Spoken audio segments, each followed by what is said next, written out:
হযরত আলীর কাছে উসমান চিঠি পাঠাইছে, আলী, মদিনার মানুষ আমার পানি দেয় না গো। আলীর কাছে খবর চলে গেল, আলী, আমার এক ফোঁটা পানি মদিনার মানুষ দেয় না রে আলী, পানিও দেয় না। হযরত আলী চিঠি পাওয়ার পরে দৌড়াইয়া উসমানের কাছে আসবে, কিন্তু রাস্তার মধ্যে আব্দুল্লাহ বিন সাবার লোকেরা আলীকে আটকায়া দেয়। এক পাও সামনের দিকে আপনি আগাইতে পারবেন না। চিন্তা করেন কত মানুষ তার দলে ঢুকাইছে।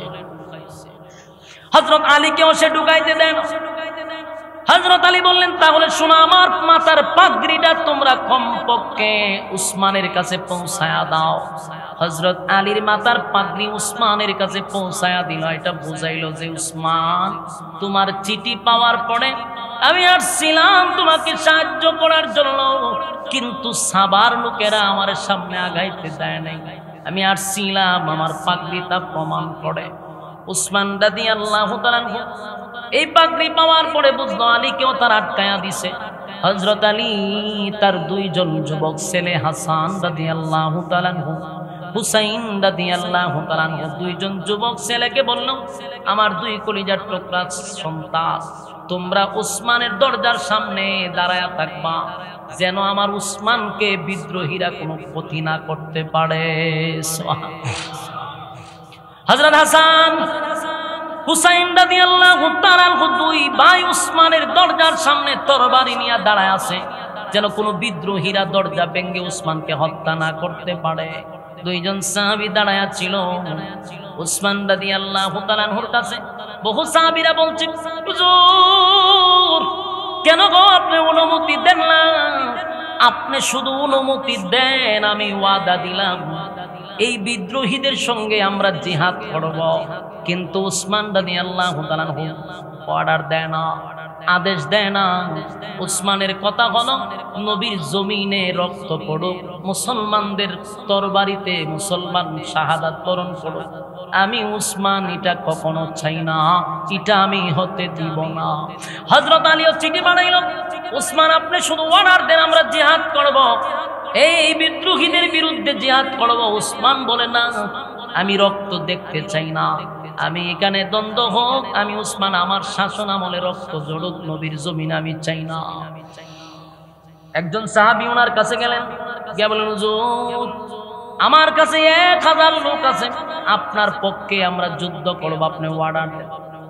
উসমান বলেন, কোনো প্রয়োজন নাই, নবীর জমিনে রক্তপাত হোক, আমি উসমান চাই না। তখন উনি বললেন, শোনো, আমার জন্য তোমরা চিন্তা কইরো না, আজকে গভীর রাতে আমি স্বপ্নে দেখি আল্লাহর হাবিবের সঙ্গে হযরত আবু বকর, হযরত ওমর, 3 জন লোক আমার সামনে এসে দাঁড়াইছে। নবী আমারে সুসংবাদ জানায়া দিল, উসমান রে, ঘুম থেকে জাগ্রত হইয়া তুমি চেরি খাও। উসমান বলে, হুজুর, 21 দিন পর্যন্ত আমার মুখে এক ফোঁটা পানিও তারা দেয় না, কিভাবে আমি রোজা রাখবো? এইভাবেই তো রোজা অবস্থায় আছি। আল্লাহর নবী স্বপ্নের ভিতরে নবী তাকে পানি পান করাইলেন উসমানকে। উসমান রাদিয়াল্লাহু তাআলা বলেন, আমারে আমার নবীর নিজের কুদরতি হাত দিয়া আমার নবী স্বপ্নের মাধ্যমে বরকতি হাত দিয়ে আমারে পানি পান করাইছে। আমি পানি পান করার পরে আল্লাহর নবী বলেন, উসমান, আরো পান করো, আরো পান করো। উসমান বলেন, এত পানি আমারে পান করাইছে, এখনো বুঝতেছি আমার পানির কোনো পিপাসা আর নাই, আমার পেটে এখনো পানি আছে। আমার নবীটাও বলছে, উসমান, আজকে তুমি চেহারি খাইবা, এই পানি দিয়া তোমার চেহারি হয়ে গেছে। ইফতারি তুমি, আমি, উমর আর আবু বকর আর আমি নবীর সঙ্গে তুমি ইফতারি করবা জান্নাতে। জোরে কোন সুবহান। একটা জবান বন্ধ রাখবেন না, জোরে কোন আল্লাহু আকবার। আর জোরে কোন আল্লাহু আকবার। এই ইমানের আওয়াজ দিয়ে বলেন আল্লাহু আকবার। আল্লাহর নবী স্বপ্নে দেখাইলেন, উসমান,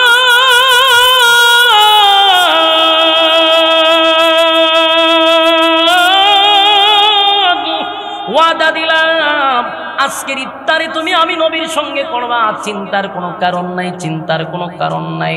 ওসমান রাদিয়াল্লাহু তাআলা বলেন, আমি তাকায়া দেখি হযরত আবু বকর, হযরত ওমর নবীর দুই দিকে দাঁড়ায় আছে। আল্লাহর নবী মাঝখানে দাঁড়াইয়া আমার সুসংবাদ দিছে, জান্নাতে আমারে নিয়ে একসাথে ইফতারি করবে। তাই আমার দিলে সাক্ষী দেয়, আজকে আমি সূর্য অস্ত যাওয়ার আগে আগেই শাহাদাত বরণ করব, এর মধ্যে কোনো সন্দেহ নেই। এটা ছিল হজের মৌসুম। মদিনার বড় বড় সাহাবীরা যারা ছিল, আম্মা জান আয়েশা সহ সবাই চলে গেছে মক্কায়। সবাই মক্কা গেছে, এই সুযোগটা নিল আব্দুল্লাহ ইবনে সাবা। এই সুযোগটা নিছে, কারণ বড় বড় কেউ নাই, সব সাহাবীরা গেছে হজে। আর হযরত আলী ও তার দুইজন সন্তান দরজার সামনে দাঁড় করায়া দিছে যে উসমানের যেন কোনো ক্ষতি না হয়। সবাই যখন হজের মৌসুমে চলে গেল, আর যেদিন উসমান স্বপ্নে দেখছিস ঠিক এই দিনের বেলায় হযরত উসমান সুন্দর করে পরিপাটি হয়ে একজন সাহাবীরে বললেন, তুমি কি আমার একটা সাহায্য করতে পারবা? তুমি আমার একটা সেলোয়ার আইনা দিতে পারবা? সেলোয়ার বুঝেন পায়জামা। তুমি কি আমার একটা পায়জামা দিতে পারবা? বলে কেন? বলে আমি পায়জামাটা পরে তারপরে থাকতে চাই, নির্ঘাত আমি আজকে শাহাদাত বরণ করব। যদি ঘাতকরা আমার উপরে আক্রমণ করে, আমি যদি ফিরাইতে গিয়ে আমার কাপড় ঠিক না থাকে, এই লজ্জা আমি কোথায় রাখবো? কোন অবস্থায় আমি শাহাদাত বরণ করব? কারণ ওসমান ছিল এত লজ্জাশীল, একজন কুমারী মেয়ের চেয়েও উনি বেশি লজ্জা পাইতেন। তাই পায়জামা দেওয়ার পর উনি পায়জামা পরে পরিপাটি হইয়া আল্লাহর কোরআন সামনে নিয়ে তেলাওয়াত করতে লাগলো। ঘটনাটা এমন চমৎকার হয়েছে, উনি যখন আল্লাহর কোরআন তেলাওয়াত করতে লাগলো, ওই আব্দুল্লাহ বিন সাবার গোষ্ঠীরা সামনের দরজায় তারা প্রবেশ করতে পারে নাই। কারণ হাসান রাদিয়াল্লাহু তাআলা আনহু, হযরত হুসাইন রাদিয়াল্লাহু তাআলা আনহু দুজনেই তো দরজার সামনে দাঁড়ায় আছে। অসংখ্য সাহাবীরা সামনের দরজায় দাঁড়ায় ছিল। তাই ঘাতকরা সামনের দিকে আঘাত করলো না, পিছনের ওয়াল টপকাইয়া উসমানের ঘরের ভিতরে প্রবেশ করছে। তখন উসমান রাদিয়াল্লাহু তাআলা আনহু কোরআনে কারীম তেলাওয়াত করতেছিল। এই কোরআন তেলাওয়াত করা অবস্থায় ওনাকে তরবারি দিয়ে এমন আঘাত করছে, ওনার মাথাটা গিয়া কোরআন শরীফের উপরে পড়ছে। যে আয়াতের উপরে রক্ত পড়ছে ওই আয়াতটা ছিল ফাসায়াকফিকাহুমুল্লাহ। এই আয়াতের উপরে রক্ত পড়ছে। এই আয়াতের অর্থ হলো তাদের জন্য আল্লাহই যথেষ্ট। হযরত উসমান শাহাদাত বরণ করল। মুহূর্তের ভিতরে গোটা মদিনায় খবর হয়ে গেছে রে, উসমানকে তারা হত্যা করছে। গোটা মদিনায় আলোড়ন হয়ে গেছে, উসমান হত্যা হয়ে গেছে। উসমান রাদিয়াল্লাহু তাআলা শাহাদাত বরণ করছে, কোরআন আজও সাক্ষী। এই জন্য কিয়ামতের ময়দানে যারা শহীদ হয়েছে তাদের শহীদের সাক্ষী, কারো সাক্ষী হবে তলোয়ার, কারো সাক্ষী হবে গুড়া, কারো সাক্ষী হবে জায়গা, আর হযরত ওসমানের শাহাদাতের সাক্ষী হবে স্বয়ং আল্লাহর কোরআন। আমার যুবক ভাইরা, ওসমানকে হত্যা করার পরে বিদ্রোহীরা আন্দোলন শুরু করলো। তারা বলল কে হত্যা করলো, কে হত্যা করলো, তারাও শুরু করছে। একটা পর্যায়ে তারা সাথে সাথে সিদ্ধান্ত নিল, উসমান যেহেতু হত্যা হয়ে গেছে, এখন খেলাফতের দায়িত্ব একজনকে দেওয়া দরকার। তারা সবাই একত্রিত হইয়া হযরত আলীকে তারা খেলাফতের দায়িত্ব দিতে চায়। এই সাবা গোষ্ঠীরা ওনাকে যখন চাপ সৃষ্টি করলো, উনি স্পষ্ট বলে দিল, আমার জীবন থাকতে আমি খেলাফতের দায়িত্ব ছাড়ব না। তাই তারা প্ল্যান করতে লাগলো ওসমানকে কিভাবে দুনিয়া থেকে সরায়া দেওয়া যায়। গৃহবন্দী করে রাখছে, পানি দেয় না। ওসমান রাদিয়াল্লাহু তাআলা একদিন জানালার দিকে তাকাইয়া মদিনার মানুষদেরকে উদ্দেশ্য করে হযরত ওসমান রাদিয়াল্লাহু তাআলা বলেন, মদিনার মানুষেরা রে, তোমাদের কি সেই দিনের কথা মনে পড়ে না যেদিন আল্লাহর নবী মসজিদে নববীর মধ্যে দাঁড়ায়া বলছিল, মসজিদে নববীর মধ্যে মুসল্লিদের জায়গা হয় না, কে পারবা মসজিদের জায়গাটা আল্লাহর জন্য তুমি অক্ষ করে দিতা? কে মসজিদের জায়গাটা কিনে দিবা? কার এমন ক্ষমতা আছে?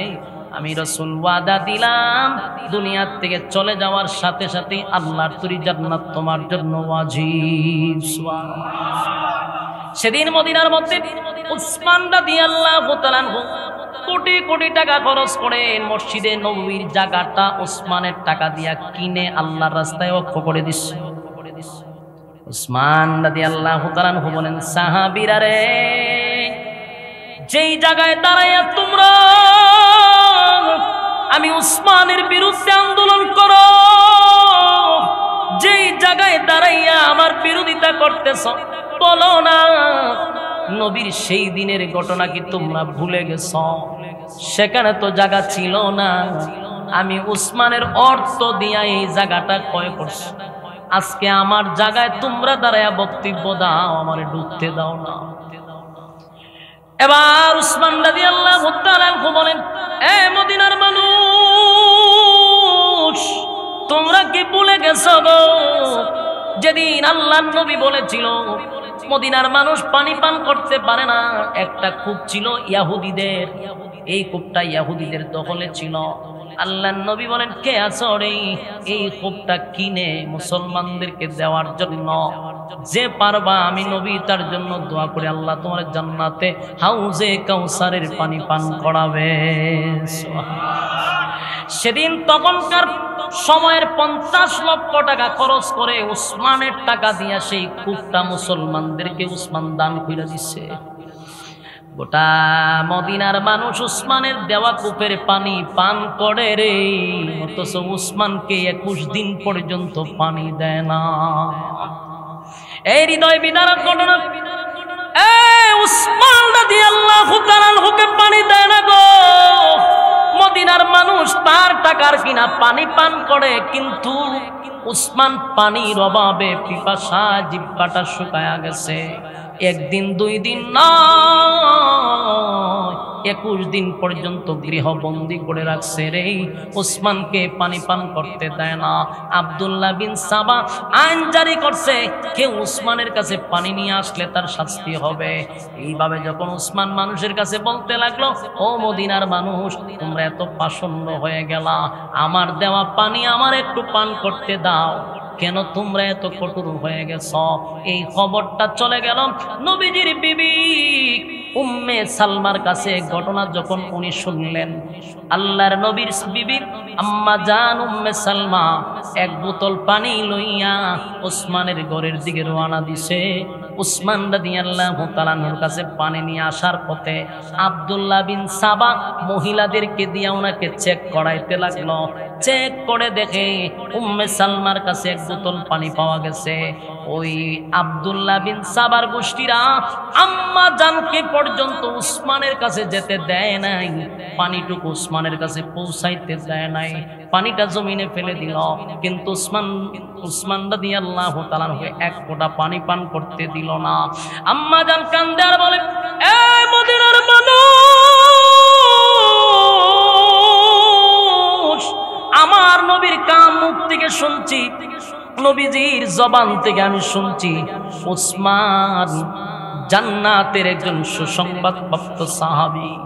উসমান রাদিয়াল্লাহু তাআলা আল্লাহর নবী বলছেন, উসমান রে, যেই পরিমাণ দ্বীনের জন্য, ইসলামের জন্য তুমি দান খয়রাত করছো, যেই পরিমাণ দান খয়রাত তুমি ইসলামের জন্য করছো, তুমি যদি আর কোনো ইবাদত নাও করো, আমার আল্লাহ ঘোষণা দিয়েছে তোমার জান্নাত দিবে।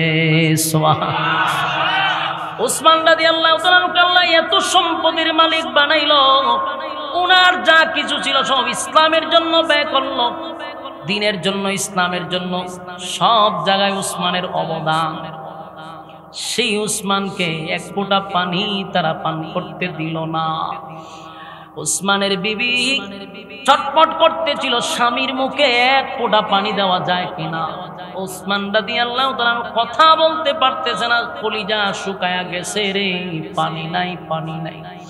ওনার 1 ফোঁটা পানি দেয় না।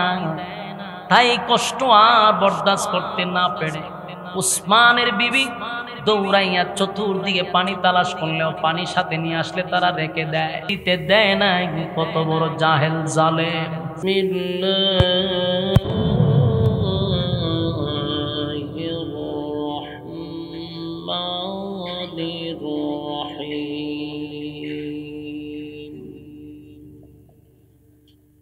إن عدة الشهور عند الله 12 شهرا في كتاب الله يوم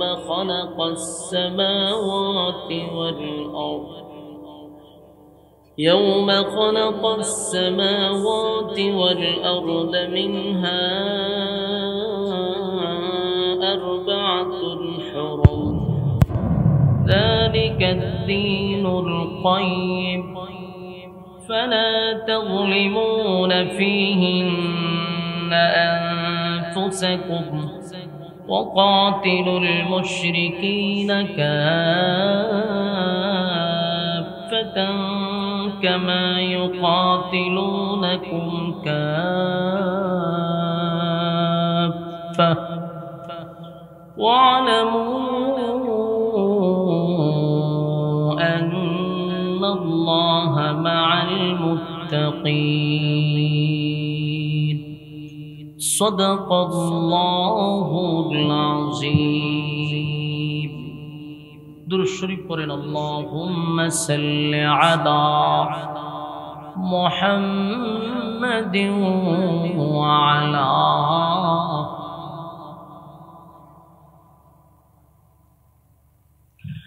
كما صليت على إبراهيم وعلى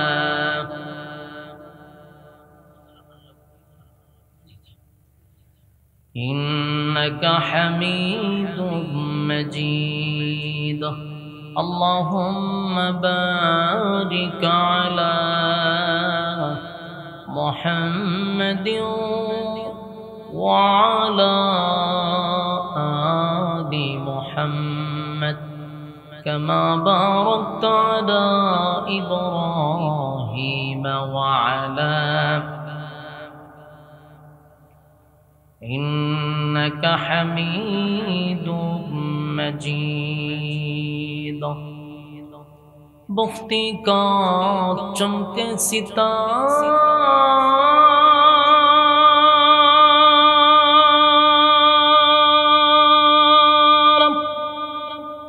حاضری کا اشارہ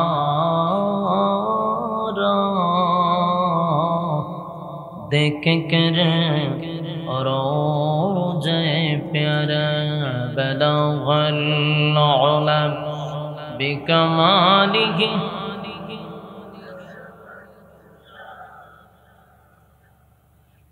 حسنت جمیع خصالہ صلو علیہ. مدینہ مدینہ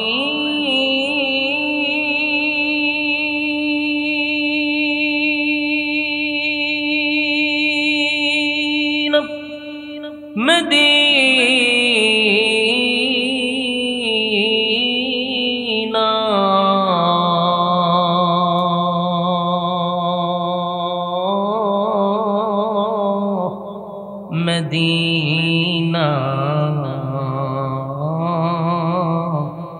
مدینہ مدینہ مومنوں کی گنگنا ہے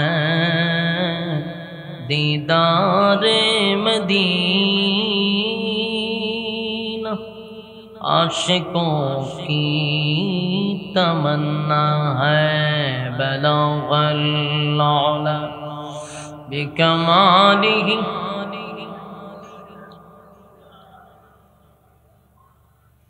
حسنت جمیع خصالہ صلو. ذکر باطل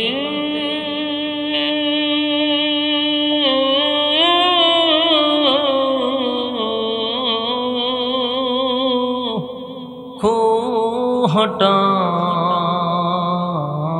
दे दिल से रब जिक्र में तेरे लगा दे रोज शाब ला इलाहा जोड़े ला इलाहा ला इलाहा इल्लल्लाह ला इलाहा इल्लल्लाह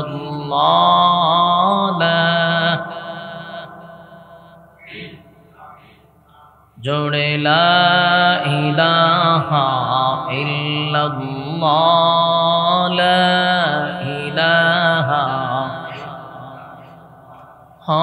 ला इलाहा हस्बी रब्बी जल्लल्लाह मा फी क़ल्बी गैरुल्लाह हस्बी रब्बी जल्लल्लाह मा फी क़ल्बी गैरुल्लाह शुद्ध माबूद तुमी एक अल्लाह बोलो ला इलाहा जोड़े ला इलाहा ला इलाहा ला इलाहा ला इलाहा इल्लल्लाह मुहम्मदुर रसूलुल्लाह सल्लल्लाहु अलैहि वसल्लम।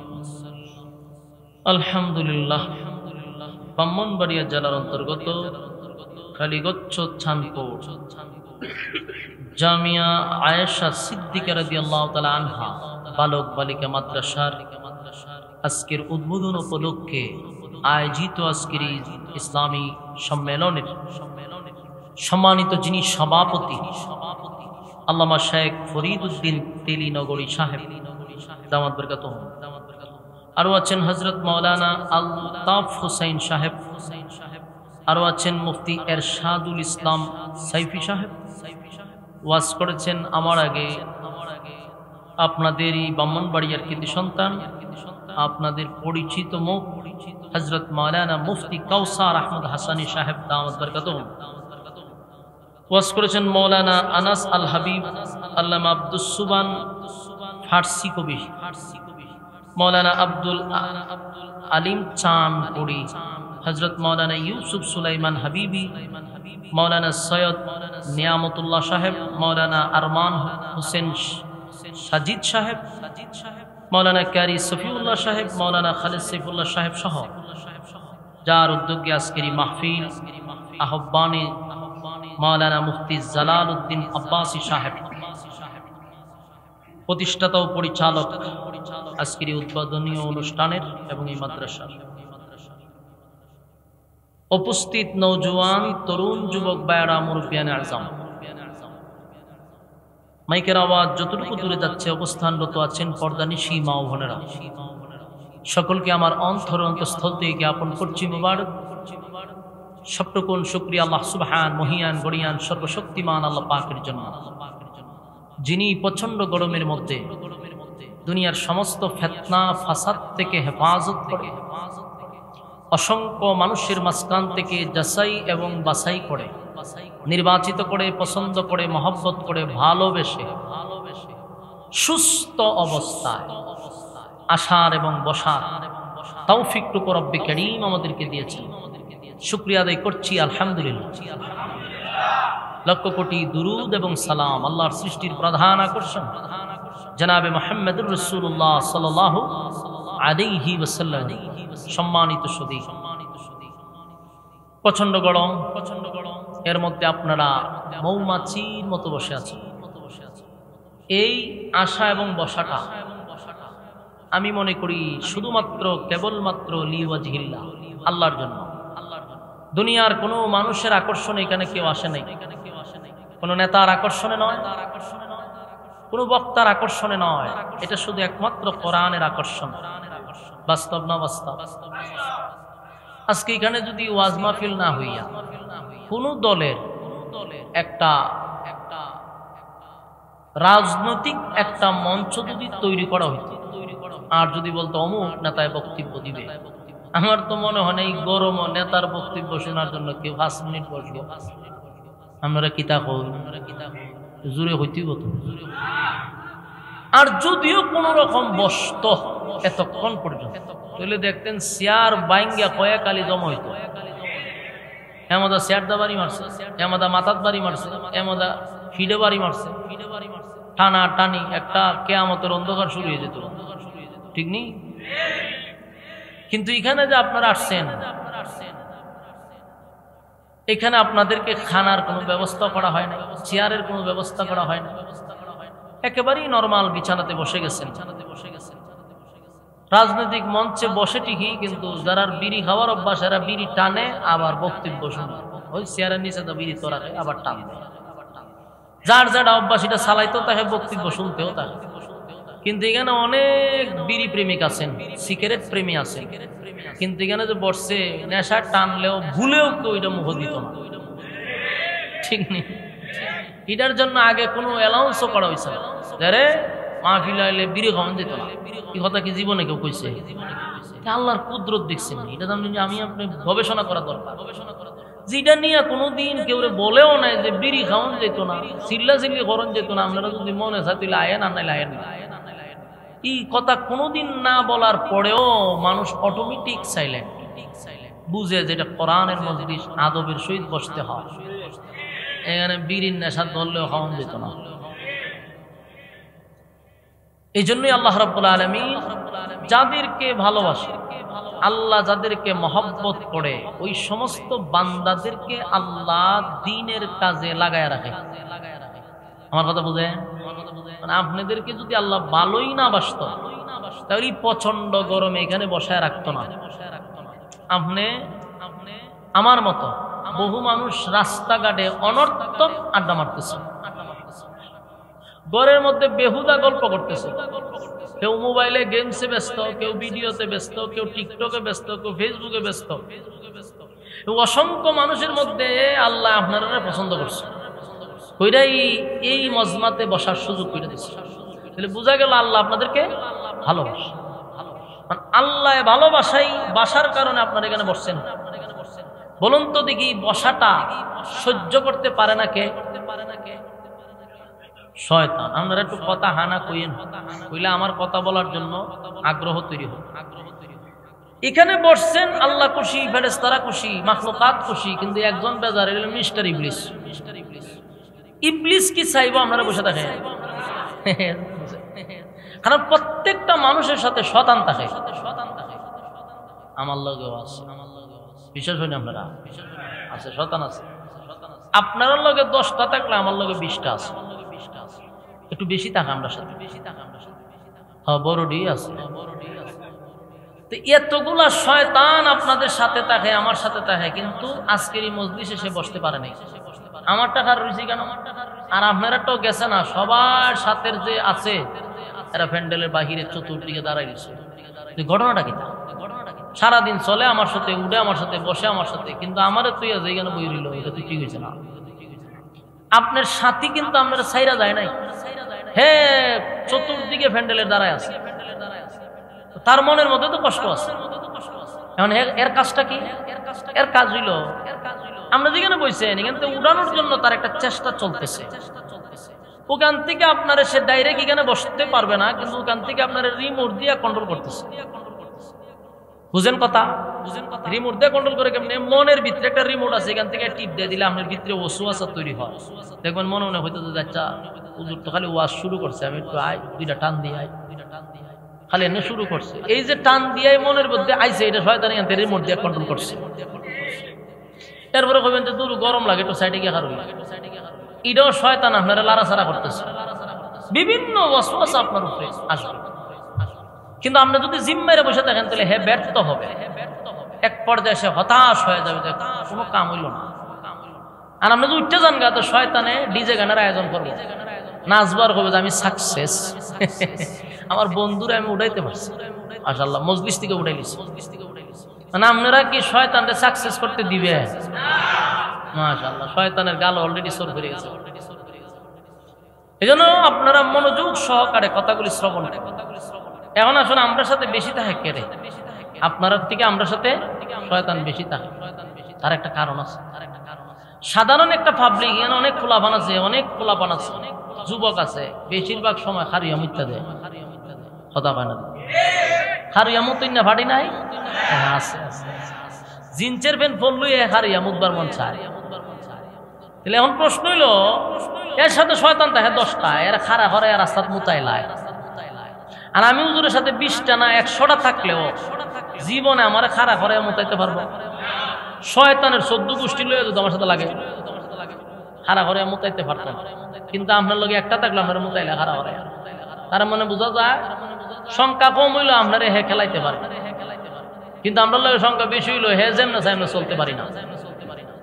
আমরা কয়েক কোটি টাকা দিয়ে ও জোর করে সিনেমা হলে ঢুকাইতে পারবো। আর আপনি ঈদ মৌসুমে সিনেমা হল আইলে পরে আপনি চিন্তা করেন যে আমার সিনেমা না দেখলে আমার ঈদই মাটি যাবে। তার মানে শয়তান আপনার প্রতি খুব সাকসেস, সে সফল। এই জন্য ওসওয়াসা দিলে বুঝতে হবে যে এগুলো শয়তান আমাকে দিচ্ছে, তখন আস্তাগফিরুল্লাহ পড়বেন। রাজি আছেন ইনশাআল্লাহ? আল্লাহ আপনাদের সবাইকে কবুল করুক, আমিন। সম্মানিত সুদী, আমি আপনাদের সামনে একখানা আয়াতে কারিমা তেলাওয়াত করছি। বর্তমান যে আরবি মাস চলতেছে প্রায় শেষের দিকে, কোরআনের 4টা মাস আছে নিষিদ্ধ মাস। নিষিদ্ধ সব জায়গায় একই অর্থ হয় না। এই নিষিদ্ধ মানে অত্যন্ত ফজিলতপূর্ণ মাস। আল্লাহর কাছে 4টা মাস হলো সবচেয়ে গুরুত্বপূর্ণ মাস। রমজান ছাড়া, রমজান মাস তো এমনি ফজিলতপূর্ণ।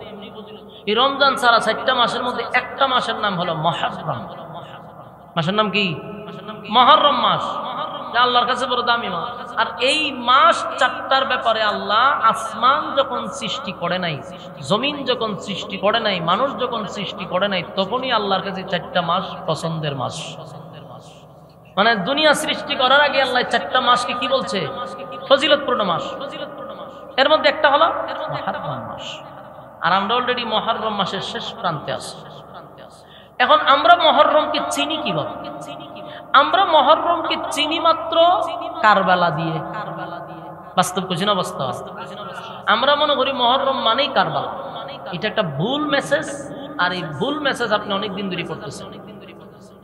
কারবালা হয়েছে রাসূলের ওফাতের 50 বছর পরে ঘটনা ঘটছে। রাসূল দুনিয়াতে যাওয়ার কত বছর পরে? 50 বছর পরে ঘটনা ঘটছে। আর মুহররম মাসের সম্মান আর মর্যাদা আল্লাহর কাছে আসমান জমিন সৃষ্টি করার আগের থেকে, আর আপনি শিখতেছেন কারবালার থেকে। এই জন্য ভুল মেসেজ আমাদেরকে দেওয়া হচ্ছে। সম্মানিত শুধু এখন আসুন, যেহেতু কারবালা দিয়ে আমরা মুহররমকে চিনি, তাহলে কারবালার ইতিহাসও তো আমাদের জানা দরকার। আমরা শুধু কারবালার ইতিহাসটা শুনি, হুসাইন রাদিয়াল্লাহু তাআলা আনহুকে কারবালার প্রান্তরে মর্মান্তিকভাবে শাহাদাত বরণ করছে, ওনাকে হত্যা করা হয়েছে, এতটুকুই শুনছি। কিন্তু কারা এই ঘটনাটা ঘটাইল, কারা এর পিছনে ছিল, এর মাস্টার মাইন্ড কাটা কারা ছিল, এটা আমরা অনেকেই জানি। মুসলমানদের শুরুর থেকে নিয়ে রাসূল যখন মক্কা থেকে মদিনায় আসছে, আসার পর থেকেই মুসলমানদের বিজয় শুরু হয়েছে। আপনারা যদি ঠান্ডা মাথায় কথাটি শুনেন, তাহলে একটা গঠনমূলক বিষয় আপনি বুঝতে পারবেন। মনোযোগ যদি না থাকে তাহলে তো সব বসাটা একবার অনর্থক। এই জন্য কারো দিকে মন দিয়ে না। গরমের মধ্যে যখন বসছেন ওই দিলে মনোযোগ দিয়ে শুনুন। রাসূল মক্কা থেকে মদিনা আসার পর থেকে ইসলামের কি বিজয় শুরু হয়েছে। যেখানে মুসলমান যায় সেখানেই বিজয়, যেখানে যায় সেখানেই বিজয়। সব জায়গায় মুসলমানের কালেমার পতাকা সব জায়গায় উঠতেছে। এই অবস্থাটা সহ্য করতে পারতেছে না একমাত্র ইহুদিরা। ইহুদিদের মনের মধ্যে একটা কষ্ট যে মুসলমান যেখানে যায় সেখানে বিজয়, যেখানে যায় সেখানে বিজয়। ঘটনা দেখে তারা বহু গবেষণা করছে, কিন্তু এর পিছনের রহস্য জানতে পারতেছে। আল্লাহর রাসূলকে তারা এক পর্যায়ে মারার জন্য প্ল্যান করছে, নাউজুবিল্লাহ। চেষ্টা করছে কিন্তু মারতে পারে নাই। জিবরাইল আগেই জানাই দিছে। যখন ঘটনা রাসূল জানতে পারছে যে এরা আমার মারার জন্য প্ল্যান করতেছে, আল্লাহ রাসূল তখন দেশের রাষ্ট্রনায়ক, রাসূল তখন দেশের প্রেসিডেন্ট। দেশের প্রেসিডেন্ট হইলে একটা পাওয়ার আছে না নাই? রাসূল বলল কোন ইহুদি মদিনা থাকতে পারবে না, বিদায় করে দাও। এই ইহুদিদেরকে বিদায় করে দিছে। এরা গিয়া আশ্রয় নিছে ইয়ামেনে। ইয়ামেনে গিয়া রাসূলের যুগে তারা কোনো ষড়যন্ত্র করে পারে নাই। রাসূল দুনিয়ার থেকে বিদায় হওয়ার পরে আসছে হযরত উমর। উমরের শাসন আমলেও তারা কোনো চক্রান্ত করতে পারে নাই। উমরের পরে আবু বকর, প্রথম আসছে আবু বকর রাসূলের, ওনার শাসন আমলেও পারে নাই। উমর তো আরো গরম, ওনার শাসন আমলেও পারে নাই। এরপরে যিনি আসছেন উনি হলেন হযরত উসমান রাদিয়াল্লাহু তাআলা। উনি ছিলেন অত্যন্ত নম্র, ভদ্র, লাজুক প্রকৃতির একজন সাহাবী। ইহুদিরা বলল বহুদিন পরে আমরা একজন শাসক পাইছি যিনি অত্যন্ত নম্রভদ্র, আর আমাদের চক্রান্তটা এখনই বাস্তবায়ন করতে হবে। ওনার আমলে যদি না পারি তাহলে আর পারবো না। মুসলমান আপনারা যারা আছেন মনোযোগ সহকারে শুনেন যে মুসলমানের আজকের এই অধপতন, আজকে যেখানে আজকে কয় তারিখ? 21শে জুলাই না? 21শে জুলাই আজকে আমরা ওয়াজ করতেছি। এখন পর্যন্ত গোটা বিশ্বে মুসলমান ঐক্যবদ্ধ হতে পারে নাই। বলুন, মুসলমান কি ঐক্যবদ্ধ হইতে পারছে? আমরা যেখানে যাই একটা বক্তব্য দিই, ধরেন হেফাজতের একটা সমাবেশ করলো, খেলাফতের একটা সমাবেশ করলো, ইসলামী আন্দোলনের সমাবেশ করলো, জামাত ইসলামের সমাবেশ করলো, বিএনপি সমাবেশ করলো, এটার মধ্যে কি কয়? আমরা ঐক্য চাই, ঐক্য চাই। ঠিক নেই? ঐক্য চাই, ঐক্য চাই কতক্ষণ বলে? স্টেজও যতক্ষণ থাকে ততক্ষণই ঐক্যের বলি বলায়। স্টেজ থেকে গেলে আমার পরে ঐক্যের খবর নাই। এইভাবে চলতেছে। উসমান রাদিয়াল্লাহু তাআলা আনহুর পর থেকে নিয়ে আজকে পর্যন্ত মুসলমান আর এক হইতে পারছে না। এই আজকে পর্যন্ত মুসলমানরা জায়গায় জায়গায় মার খাইতেছে। অথচ উসমান রাদিয়াল্লাহু তাআলা আনহুর আগ পর্যন্ত মুসলমান ঐক্যবদ্ধ ছিল, একতা ছিল। তাদেরকে কেউ টাচ করবে দূরের কথা, ষড়যন্ত্র করার সাহস পায় নাই। আমার কথা কি বুঝুন আপনারা? এটা বুঝার ওয়াজ না, বুঝতে কিছু করার না। হযরত উসমান রাদিয়াল্লাহু তাআলা আনহুর খেলাফতের আগ পর্যন্ত ষড়যন্ত্র করবে দূরের কথা, ষড়যন্ত্র করার সাহসটুকুও পায় নাই। কেন? ঐক্য ছিল। ঐক্য নষ্ট করছে ইহুদিরা উসমানের খেলাফত আমলে। আজকে পর্যন্ত মুসলমান ঐক্য হতে পারে নাই। দেখবেন এক হুজুর আরেক হুজুরে দেখতে পারে না। কথা হয় না? দিই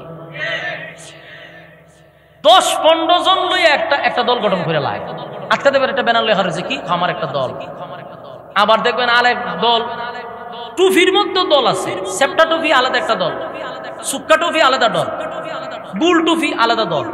ও মা মা মা, এত দল টুফির মধ্যে। এই দল দিয়া দিয়ে একটা ব্যানার দিয়ে একটা সংগঠন।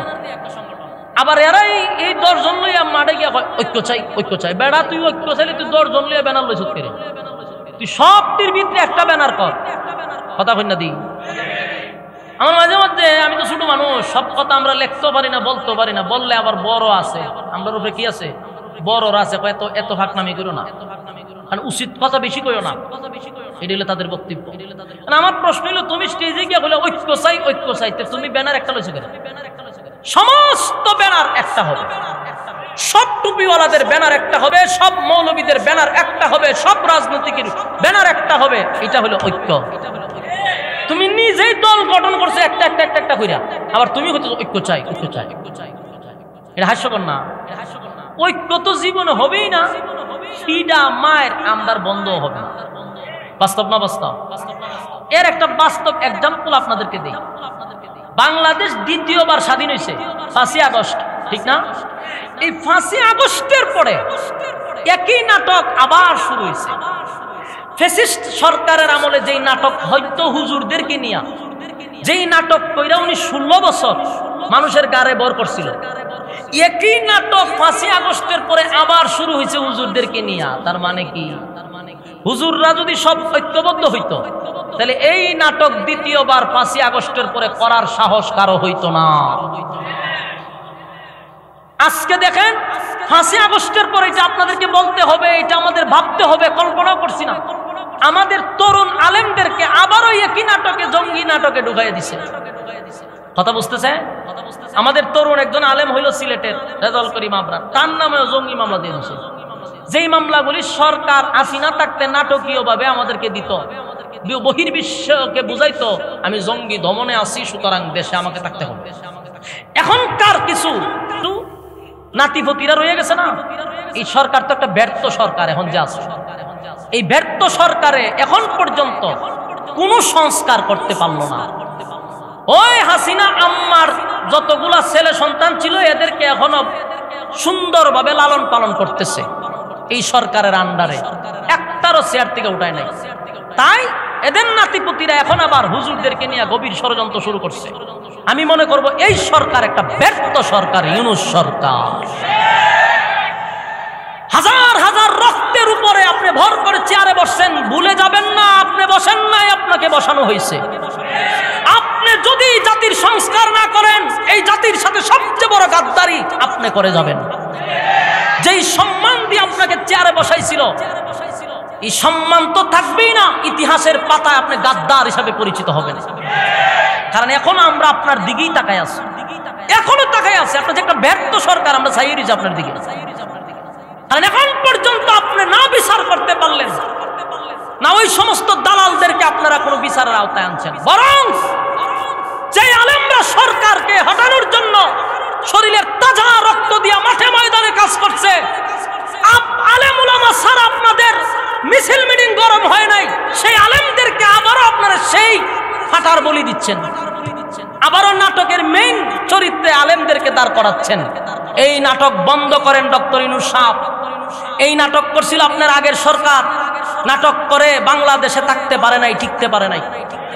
আপনি সরকারও যদি আবার আলেমদেরকে এই নাটকের মূল চরিত্রে রাখেন, কসম খোদার, যেইভাবে ফ্যাসিস্ট সরকারকে এই দেশ থেকে পালাইতে বাধ্য করছে, আপনাকেও আমেরিকা যাইতে বাধ্য করা হবে। আজকে দেখেন উত্তরায় যে ঘটনাটা ঘটছে, মর্মান্তিক ঘটনা। উত্তরায় ছোট ছোট বাচ্চাগুলি বালেগ হয় নাই।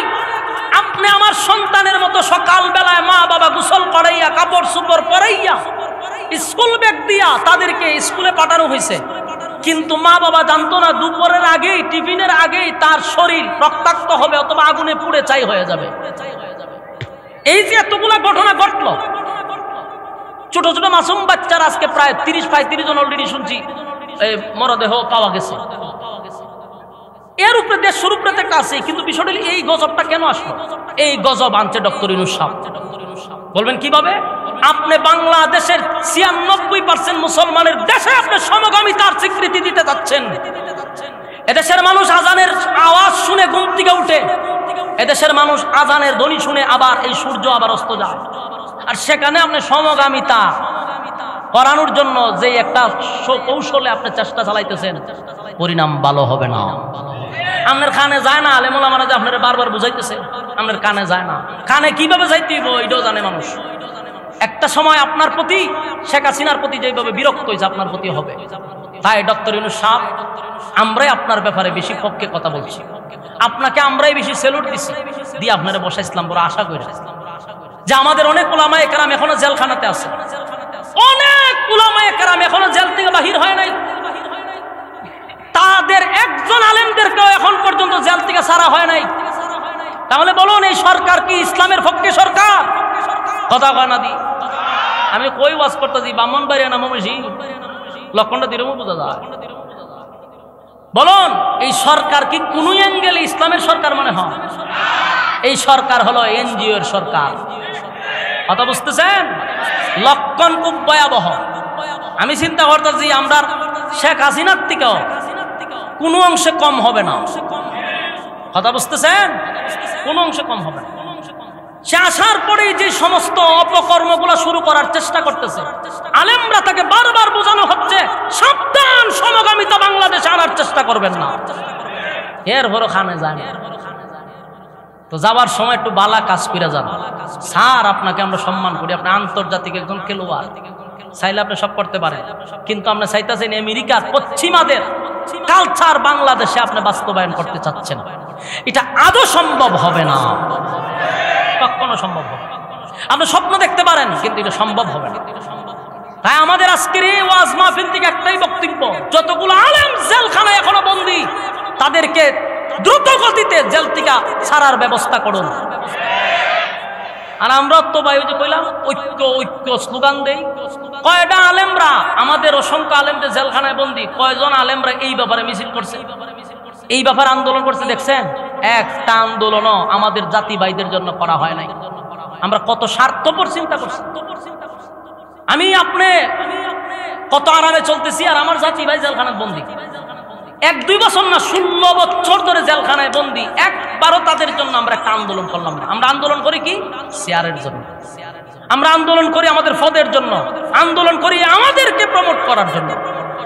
আমার জাতি ভাই জেলখানায় বন্দী, তার জন্য একটা আন্দোলন করলাম। আফসোস আফসোস। এই কথাগুলি যখন অনলাইন সোশ্যাল মিডিয়াতে যাবে, তখন বলবে আপনি বেশি বুঝুন। কথা বুঝতেছেন? উল্টা আমাকে কি বলা হবে? আপনি বেশি বুঝেন। আমি কম বুঝি দিকে তুই কম কথা বলছি। বেশি বুঝতাম তো বেশি বলতাম। আমি আপনাদের হাতে পায়ে ধরে বলি, আমাদের এই আন্দোলন চালাইতে হবে। এখনো আমরা 16 বছরের যেই ফেসিবাদের ভিতরে ছিলাম, বাইর হইতে পারি নাই। এখনো সেই জায়গাতেই আছে। দেশ কি শান্তিতে আছে? এখন গুম গুম হত্যা মারামারি ডাকাতি চিন্তায় বাড়ছে না কমছে? একটা 9 বছরের শিশু ঘর থেকে বাইরে মা বাপ নিরাপদে নাই। এই ছেলেটা আমার ঘর, মেয়েটা আমার ঘরে আসবে কিনা মা বাপ চিন্তায় থাকে এখনো। তাহলে দেশ কোথায় গেছে? দেশটি আগের থেকে ভয়ানক অবস্থায় চলে গেছে। সেখান থেকে ফিরে আনতে হবে। আল্লাহ বুঝার মানার তৌফিক দান করুন। তাহলে এতগুলো ঘটনা কেন ঘটতেছে? নতুন করে আলেমদেরকে কেন নাটক সাজানো হচ্ছে জঙ্গির? এর একটাই কারণ, আমাদের মধ্যে ঐক্য নাই। কথা না করে আমাদের মধ্যে এত দল কেন হবে? দল হবে একটা, এত দল কেন হবে? একটা দল হবে, একটা বাস্ক হবে, যেখানে সব ইসলামিক দলের বাস্ক একটা হবে। এই গুতাগুতির কারণে ভাবলি আমরা যাইতাম কই? এই জন্য আল্লাহ আমাদেরকে হেফাজত করো। যতদিন না পর্যন্ত মুসলমানদের ঐক্য না হবে, ততদিন আমরা মায়ের খাইতে থাকবো। মায়ের আমাদের মিস নাই। আজকে গোটা বিশ্বের দিকে তাকায় দেন, সব জায়গায় রক্ত ঝরতেছে মুসলমানের। বাংলাদেশে জঙ্গি মামলা কারো নামে হয় না, হয় আলেমদের ব্যাপারে। কেন রে ভাই? অস্ত্রের গুডাউন থাকে সন্ত্রাসীদের কাছে, এদেরকে জঙ্গি বলস না। মাদ্রাসার আলেমদের পকেটে তার তসবিহার আর জঙ্গি কস। নরমের প্রতি যত নরম, ততই নরমের জম হয় না মানছে। কলেজ ভার্সিটির ফলে আমাদের জঙ্গি হইলে সাবার দাঁত পালাই দিব, তাপ ফরাই কথা হয় না। আলেমরা জঙ্গি হইলে হে হে করে কাশি মারে। 80 মারলে হবে না, এর দাঁত ভাঙ্গা জবাব দিতে হবে। আল্লাহ বুঝার তৌফিক দান করবেন। সম্মানিত সুধী, ওই ইহুদিরা চিন্তা করলো মুসলমানদের এত শক্তি কোথার থেকে আসে। এরা গবেষণা করে দেখলো যে একটাই কারণ, এটা হলো তাদের মধ্যে ঐক্য। এটা হলো তাদের মধ্যে। এখন দেখেন এরা মাস্টার প্ল্যান করছে যে এই শক্তি কমাইতে গেলে আমাদের ঐক্য নষ্ট করতে হবে।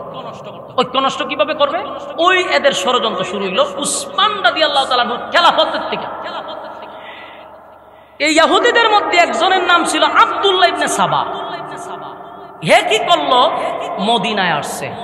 আইসা গোটা মদিনার মানুষের সামনে কালেমা পড়া মুসলমান হয়েছে। আমার কথা বুঝতেছেন? কালেমা পড়া মুসলমান হয়েছে পড়তিকা। লম্বা দাড়ি, লম্বা টুপি, লম্বা পাঞ্জাবি, এত ইবাদত বেচারা শুরু করছে। মানছে সব বনাস সব বনাস। কত বড় বুজুর্গ যে ওই দেখো বাপরে বাপ বাপরে সেজদা পড়লে আর ওঠে না।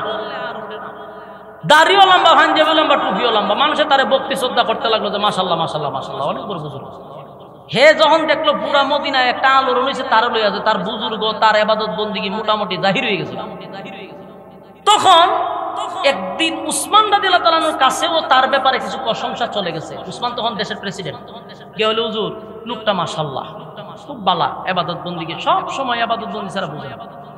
তো ঘটনাক্রমে সবার কাছে যখন তার একটা পরিচিতি লাভ হয়ে গেল, এই আব্দুল্লাহ ইবনে সাবা করলো কি উসমানের কাছে গিয়া কয়, হুজুর আপনার কাছে একটা গুরুত্বপূর্ণ কথা আছে। বলে কি? বলে রাষ্ট্রীয় কোনো কাজে আমার দেওয়া যায়নি। কথা বুঝতেছেন? আইসে কর্তিকা ইয়ামেন তিকা। মূলত সে কি? ইহুদি। বলুন মূলত কি?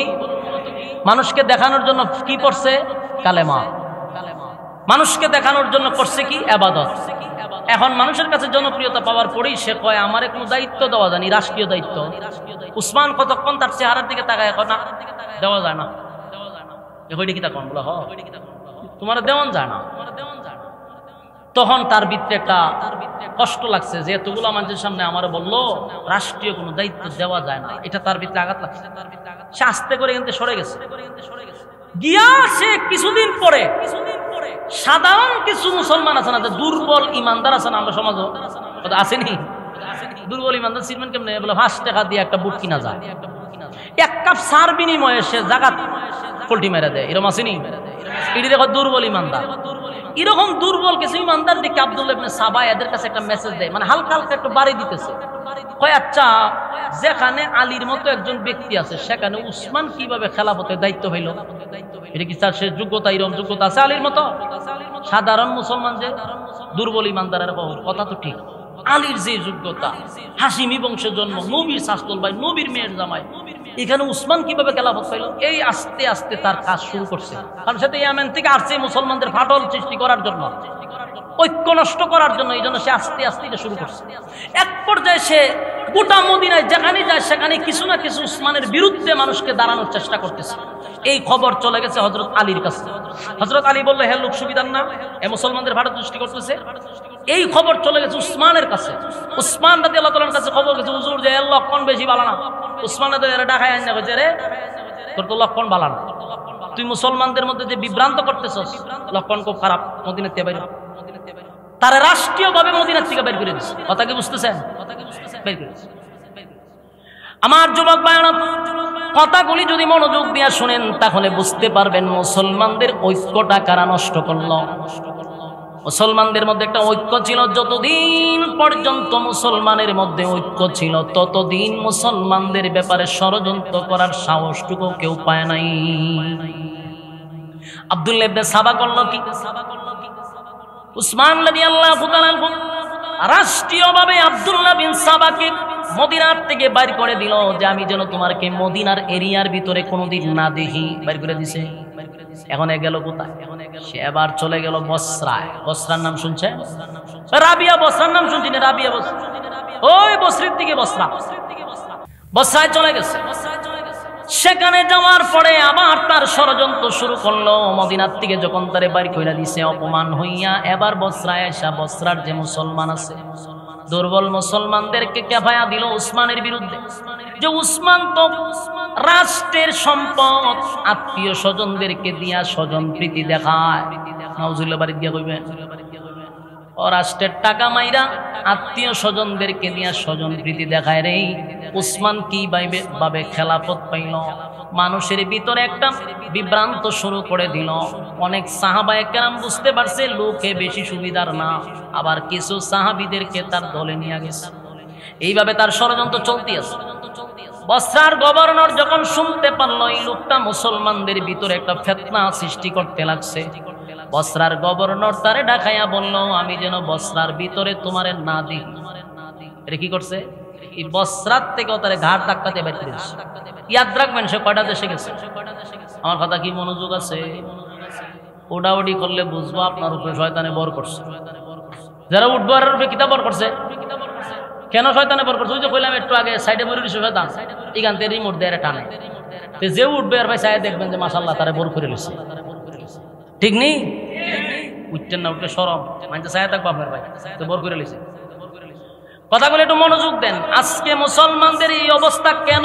এই ঘটনাগুলি শুনলে আপনি বুঝতে পারবেন যে পিছনে কারা ছিল। এই বসরা গেল, বসরায় যাওয়ার পরে সেখানকার গভর্নর তারে গাড় ধাক্কা দিয়ে বের করে দিচ্ছে। এখন সে যাইব, এবার সে গেছে কুফায়। কোথায় গেছে? কুফায় গিয়ে দেখে উসমানের বিরুদ্ধে আগের থেকে কিছু লোক ছিল, বেশি না, সামান্য কিছু লোক ছিল। এদেরকে নিয়ে সে আবার কাজ শুরু করে দিছে, উসমানের বিরুদ্ধে বিভিন্ন অপবাদ দেওয়া শুরু করছে। উসমান কিভাবে খেলাফত পাইল? উসমান রাষ্ট্রের টাকা চুরি করে, নাউজুবিল্লাহ। উসমান স্বজন প্রীতি দেখায়, উসমানের যোগ্যতা নাই, এমন ভাবে উসমান রাদিয়াল্লাহু তাআলা আনহুর বিরুদ্ধে যখন লাগায়া দিল, কুফার গভর্নরের কাছে খবর চলে গেল। কুফার গভর্নর বুঝতে পারলো লোক সুবিধার না, কুফার থেকেও তারে ঘাড় ধাক্কা দিয়া বাইর করে দিছে। কথা বুঝতে পারছেন? কটা দেশ থেকে বেরিল? মদিনার থেকে বাহির করে দিল, বসরার থেকে বাহির করে দিল। কুফায় গেল, সেখানেও থাকতে পারলো না। এবার সে যাবে কোথায়? চলে গেল শাম দেশে। কোন দেশে? শাম দেশে চলে গেল। শাম দেশের যিনি গভর্নর ছিলেন উনি হলেন হযরত মুআবিয়া রাদিয়াল্লাহু তাআলা। মুসলমানদের মধ্যে বিচক্ষণ কিছু শাসক ছিল, যারা অত্যন্ত বুদ্ধিমান ছিল। এদের মধ্যে একজন হলো মুআবিয়া রাদিয়াল্লাহু তাআলা। সে শাম দেশে গিয়া বেশি একটা উসমানের বিরোধিতা করতে পারে নাই, খুব কৌশলে করছে। এরপরেও দীর্ঘদিন থাকার পরে খবর চলে গেছে মুআবিয়ার কাছে যে হুজুর এর লক্ষণ বেশি ভালো না। মুআবিয়া বিষয়টা স্বাভাবিকভাবে নিছে, কিন্তু একদিন নবীর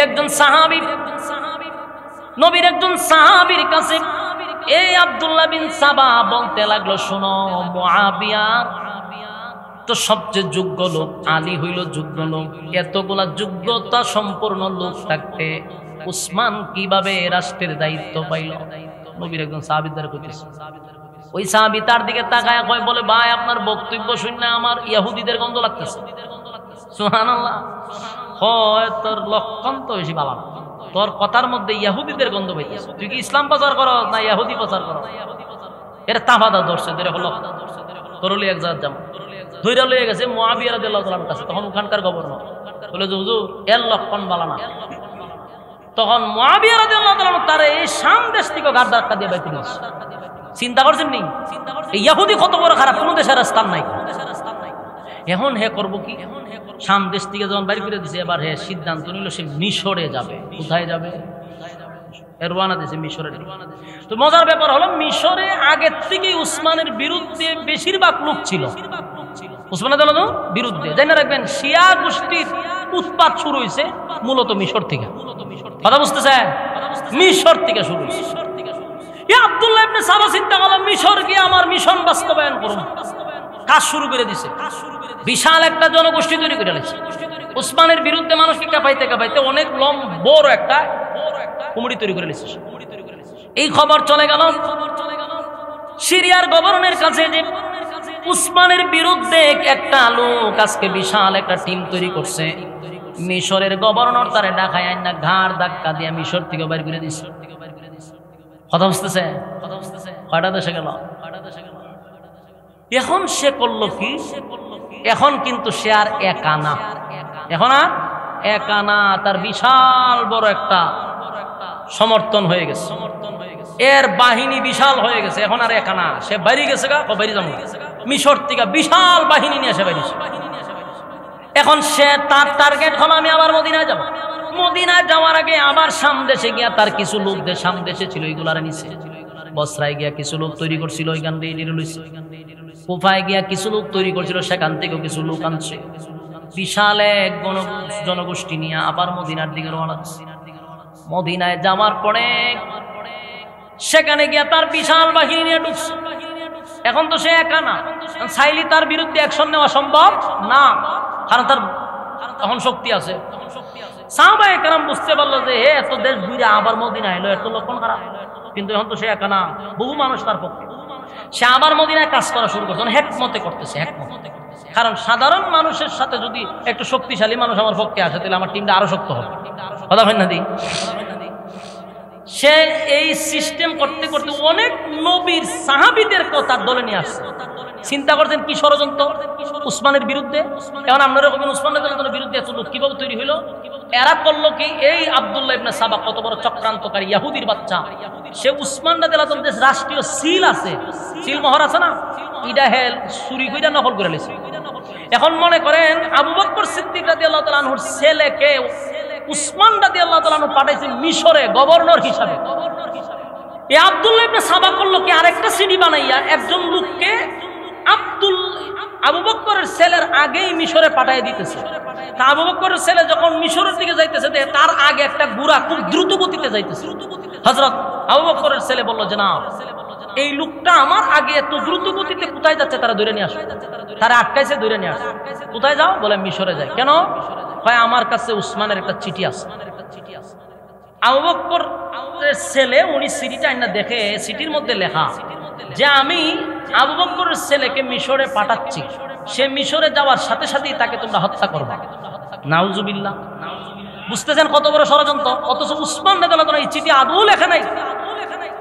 আবু বকরের ছেলে চিন্তা করল, আমার কাছে চিঠি দিল, উনি গভর্নর হিসেবে আমার পাঠাইতেছে মিশরে, তে এর কাছে যে আরেক চিঠি আমার হত্যা করবেন। এই আবু বকরের ছেলেও উসমানের বিরুদ্ধে কেঁপে গেছে। কি ষড়যন্ত্র শুরু হয়েছে দেখছেন? এই ইহুদির ছেলে, ইহুদিরা মুসলমানদের ভিতরে ফাটল সৃষ্টি করার জন্য আগে মুসলমানদের মধ্যে ভুল বোঝাবুঝি শুরু করলো, গভীর ষড়যন্ত্র শুরু করলো। একটা সময় আব্দুল্লাহ বিন সাবা সে মদিনার মধ্যে একটা মিটিং, বিশাল মানুষ লইয়া মিটিং এ বসে, শোনো আগামীকালকে আমাদের কাজ হইল, উসমান যখন জুমার নামাজে দাঁড়াইয়া তার রাষ্ট্রীয় বক্তব্য দিবে, তখন তোমরা কয়েকজন হঠাৎ করে মিছিল দিয়ে হারিয়ে যাবে, একটা বিদ্রোহ শুরু করবে, গন্ডগোল শুরু করবা, আর বলবা যে আমরা আপনার পদত্যাগ চাই। নাউজুবিল্লাহ। যেই কথা সেই কাজ। জুমার দিন উসমান রাদিয়াল্লাহু তাআলা আনহু যখন মিম্বরে দাঁড়ায় বক্তব্য দেওয়া শুরু করছে জাতির উদ্দেশ্যে, তখন এই আব্দুল্লাহ বিন সাবার কিছু লোক মসজিদের চতুর্দিক দিয়ে দাঁড়ায় হই হুল্লা শুরু করছে, আমরা আপনার পদত্যাগ চাই, আমরা আপনার পদত্যাগ চাই, মিছিল শুরু করে দিচ্ছে। উসমান রাদিয়াল্লাহু তাআলা আনহু অত্যন্ত নরম মনের একজন মানুষ ছিল, লাজুক প্রকৃতির একজন সাহাবী ছিল, নবীর প্রিয় একজন সাহাবী। উনি এই দৃশ্য দেখার পরে সাথে সাথে উনি জ্ঞান হারাইছে, মাটিতে লুইটা পড়ছে, কারণ এই বিশৃঙ্খলা দেখে উনি আর সহ্য করতে পারছে না, উনি জ্ঞান হারাইছে। ওনার যখন জ্ঞান ফিরছে, তাকায়া দেখে ওনার ঘরের মধ্যে, জিগা আমি কো জানালা ছায়া দেখে, উসমান রাদিয়াল্লাহু তাআলা আনহু জানালার দিকে তাকায়া দেখে হাজার হাজার মানুষ ওনার বিরুদ্ধে মিছিল করতেছে। উসমান রাদিয়াল্লাহু তাআলা আনহু চোখের পানি ছেড়ে দিলেন, জানালার দিকে তাকায়া দেখেন বিদ্রোহীদের সঙ্গে শুধু অমুসলিম নয়, এখানে অসংখ্য নবীর কলিজার টুকরা সাহাবীরাও জড়িত। এই দৃশ্যটা দেখে উসমানের চোখ দিয়ে পানি পড়তে লাগলো, হায় রে আমার জাতি ভাইয়েরা আজকে আমার বিরুদ্ধে দাঁড়ায় গেছে, ভুল বুঝাবুঝি কইরা দাঁড়ায় গেছে। উসমান রাদিয়াল্লাহু তাআলা আনহু বিদ্রোহীরা আব্দুল্লাহ বিন সাবার গোষ্ঠীরা বলে, আপনি কি পদত্যাগ করবেন? উসমান বলেন, না আমি পদত্যাগ করব না, কারণ আমার নবীর ইশারা আছে রে, আমার নবী আমারে বলে গেছে উসমান তোমাকে আমার আল্লাহ একটা ইজ্জতের চাদর দিবে, আর এই চাদরটা মুনাফিকরা টানাটানি করবে তোমার শরীর থেকে ফালায়া দেওয়ার জন্য, তোমার জীবন থাকতে এই চাদরকে তুমি আঁকড়ায়া ধরবা। এটার ব্যাখ্যা হলো, তুমি যখন খেলাফতের দায়িত্ব নিবা, মুনাফিকরা তোমাকে খেলাফত থেকে লামানোর জন্য চেষ্টা করবে, মৃত্যুর আগ পর্যন্ত তুমি চেষ্টা করে যাবে। সুবহানাল্লাহ। উসমান রাদিয়াল্লাহু তাআলা বললেন, আমার নবীর ইশারা আছে রে, আমি কোনদিন আমার জীবন থাকতে আমি খেলাফতের দায়িত্ব ছেড়ে দিব না। আমার নবী বলছে আমি শাহাদাত বরণ করব, সুতরাং আমার শাহাদাতের আগ পর্যন্ত এই দায়িত্ব আমি ছাড়ব না। বিদ্রোহীরা করলো কি, ওনার বাড়িটারে গৃহবন্দী করে রাখছে। মুসলমান যুবক ভাইরা, ইসলামের ইতিহাস আমরা অনেকেই জানি না, শুধু খালি শুনছি কারবালা কারবালা। কারবালার প্রান্তরে 3 দিন হুসাইন রাদিয়াল্লাহু তাআলা আনহুকে পানি পান করতে দেয় নাই, কয়দিন? আর উসমান রাদিয়াল্লাহু তাআলা আনহুকে 21 দিন পানি পান করতে দেয় নাই রে। অথচ এত হৃদয় বিদারক ঘটনা আমাদের মুসলমানরা জানে না, শুধু শুনছে কারবালার ঘটনা। এটা শিয়াদের একটা চক্রান্ত, এটা শিয়াদের চক্রান্ত। উসমান রাদিয়াল্লাহু তাআলা আনহুকে 21 দিন পর্যন্ত গৃহবন্দী করে রাখছে, ওনাকে খানা দেয় নাই, পানি দেয় নাই। এই ঘটনা আমাদের মুসলমান ছেলেরা অনেকেই জানে না, শুধু জানে হুসাইন রাদিয়াল্লাহু তাআলা আনহুকে 3 দিন কারবালাতে পানি দেয় না। এটাও কষ্টের বিষয়, আমরা স্বীকার করি, এটাও হৃদয় বিদারক ঘটনা। কিন্তু এর থেকে মর্মান্তিক ঘটনা হলো উসমানের ব্যাপারে যে কাজটা করা হয়েছে।